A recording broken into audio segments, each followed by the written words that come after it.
Collegato in diretta c'è il professor Pierluigi Lopalco, epidemiologo dell'Università di Pisa. Buonasera professore, cosa ci dicono questi dati di oggi? Buonasera. I dati, come già si è visto, mostrano un trend che ci potrebbe, dare un po', ci potrebbe permettere un moderato ottimismo, è la famosa luce in fondo al tunnel. Però attenzione, questo tunnel ancora lo dobbiamo percorrere ed è un tunnel lungo e quando si percorre un tunnel bisogna essere molto cauti. Senta, c'è molta aspettativa da parte degli italiani per sapere quando finirà l'emergenza.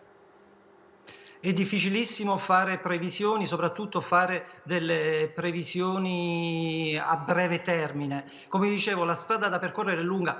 Tenga presente che in questi giorni sono circolati, ad esempio, dei numeri sui possibili casi reali, no, di infezione, anche quelle infezioni asintomatiche nel paese.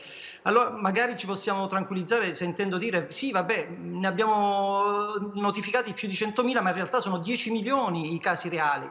Bene, ricordiamo che se anche fossero 10 milioni, noi abbiamo 50 milioni di italiani che sicuramente non hanno mai visto il virus, quindi non hanno anticorpi contro questo virus. Questi 50 milioni rappresentano un covone di paglia, se ci butti su un fiammifero prende fuoco immediatamente. Senta, in un'intervista ad un quotidiano spagnolo lei ha dichiarato che con i mesi estivi e il caldo la situazione dovrebbe migliorare. Ci spieghi perché?